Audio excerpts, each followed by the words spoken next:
Hello everyone, it's Doge Chess here today. This is my first video, and I wanted to upload a analysis of what I think is one of the most underrated games I've seen in a very long time. And it is a game between Bobby Fischer and Mikhail at the Leipzig Olympic in 1960. So the game starts out with e4, e6, d4, d5, knight c3, and bishop b4. This is the winnower variation of the French defense. So we get e5 by Bobby Fischer. Good move. It's the advanced variation of the winnower. And this, according to Stockfish, is just a complete draw. I mean, yeah, it probably is. So we get c5 attacking the center, a3 attacking the bishop. I don't know why this is here. The main line is actually, yes, to take on c3. But he plays a5 instead, and we get b4. And then we get c takes d4. Surprisingly, he's not taking on b4 because there's also the option of takes, and you win a pawn at the cost of this rook being opened up. So he didn't want that rook opened up, so because he knew he was going to castle short, so he decided, I don't want that rook opened up. So we took this pawn. Queen g4 by Bobby Fischer is an interesting move, attacking this, obviously threatening to trap the rook, and also attacking this. So knight e7, pawn takes bishop, pawn takes knight, and now queen takes pawn. And rook g8, and queen takes h7. So Bobby Fischer is up a pawn. He's just up a pawn, which, you know, is a good thing. That's a good thing for Bobby Fischer.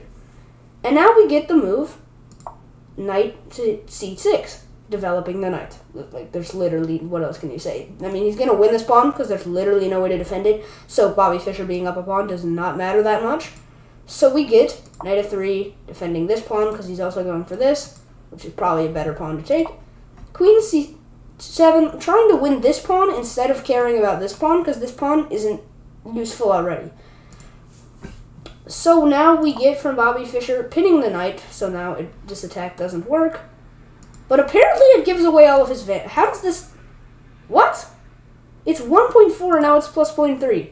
Apparently this gives away half the advantage, but that's fine. So we get the bishop blocking, and now we get castles. This is just still pretty regular stuff. But now, after long castles, Bobby Fischer plays bishop to g5, and Mikhail sets off a series of fireworks like something you've never seen in your entire life. Knight takes e5, knight takes e5, bishop takes bishop, knight takes pawn, bishop takes rook, knight takes knight, rook takes bishop, knight takes pawn, rook would check, and instead of taking this bishop, black plays king h1.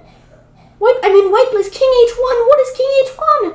And now queen here, rook takes bishop, queen takes pawn, or wait, was that a pawn? Yeah. Oh, queen takes knight, king takes rook, and queen to g4 check, and the game is agreed a draw because perpetual check. It's just here. Well, no, it's here. Yeah, here. Oh, here. Yeah, it's just the triangle of the king. It doesn't. Nothing's gonna happen because just go here and then this and then this and then this and then this and then this, and you just keep going back and forth, and nothing will happen. But I mean, this just has to be. I mean, the 14th move, and the game is insane. I mean, we get a relatively normal game. Fischer's up a pawn, but the pawn doesn't really matter because this is still end up hanging. Knight takes e5. Hats off to Mikhail. Hats off to Mikhail. And then just this entire... The fact that... I mean, I'm no GM, obviously, but the fact that you can calculate this,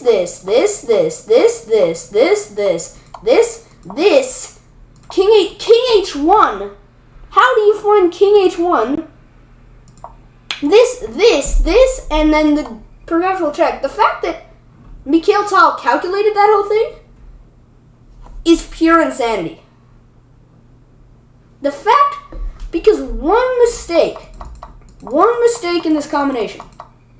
If we go back to knight takes e5, one mistake in this combination, taking this bishop, and you lose. There's like, if you take this knight, you're fine, but anything else, like taking this bishop, it's +3. This and this were the only moves. If Mikhail had played anything else, same thing with this position. If you mess up one thing as Fischer, you can lose the game. Rook fe1 is apparently just loses the game on the spot. Rook fe1 loses the game on the spot. It's +2. So we get, and the players just both played this entire combination perfectly. And king h1 is amazing. And then we get this whole sequence, and then the perpetual check by Mikhail. What a game!